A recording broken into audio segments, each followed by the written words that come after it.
వాడి ముఖానికి అర్థం కాదు. అర్థమవుతుందా? అంటే ఆలయ దృష్టిలో మీరు కట్టిన బండ ఏమిటి? కఠినమైన ఒక బండ,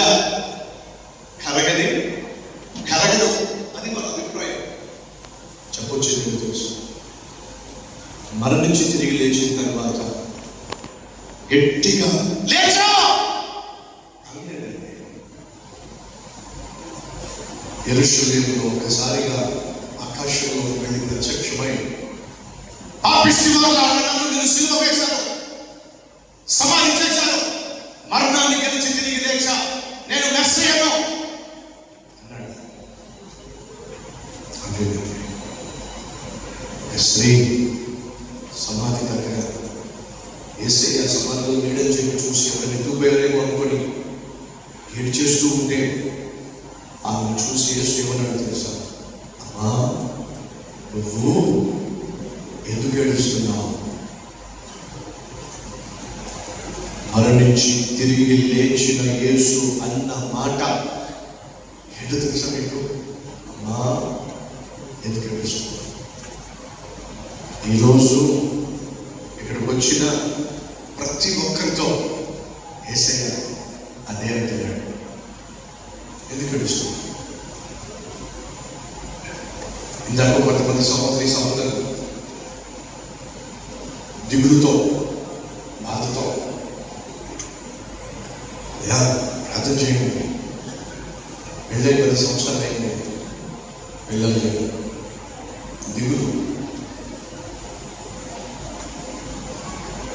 కొంతమంది పెళ్ళై 10 సంవత్సరాలు అయింది, సొంతంగా ఇల్లు లేదు, దిగులు. కొంతమంది తల్లిదండ్రులు అమ్మాయికి పెళ్లి చేశాను కానీ అమ్మాయి సుఖంగా లేదు, అల్లుడు మంచోడు కాదు, నరకం చూపించేస్తున్నాడు, దిగులు. పంటలు వేశారు కానీ చేతికి చిన్ని గవ్వ మిగల్లా, దిగులు.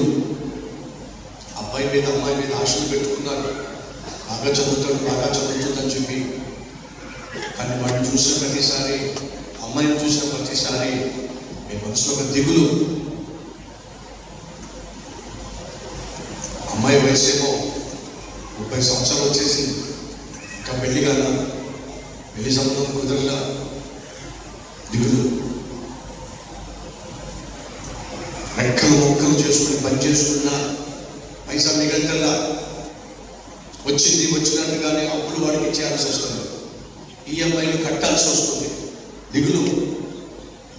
బయటికి సంతోషంగా కనిపిస్తున్నా, బయటికి ఆనందంగా కనిపిస్తున్నా, ఇంట్లో అన్నీ ఉన్నట్టుగా బయటకు నువ్వు చెప్పుకుంటున్నా, ఇంట్లో తినడానికి తిండి లేక, గుప్పిడి వెతుకులు లేక, బయటికి మాత్రం కడుపునిండా భోజనం చేసినట్టుగా నువ్వు మాట్లాడుతున్నావు, లోపలంతా దిగులో. ఈరోజు నా ప్రభు మన మధ్యకు వచ్చి మనం ప్రశ్నిస్తున్నాడు, ఎందుకు బాధపడుతున్నావు? ఏ విషయంలో నువ్వు బాధపడుతున్నావు? ఎందుకు దిగులు పడుతున్నావు? అమ్మా, ఎందుకు కన్నీరు కారుస్తున్నావు అని ఈరోజు నా ప్రభు నేను ప్రశ్నిస్తున్నాడు. సహోదరుడు వింటున్నావు, సహోదరి వింటున్నావు. మనం ఇక్కడికి వచ్చాము అని అంటే అన్నీ ఉండి కాదు మనం వచ్చింది, ఏదో లేకే వచ్చాము.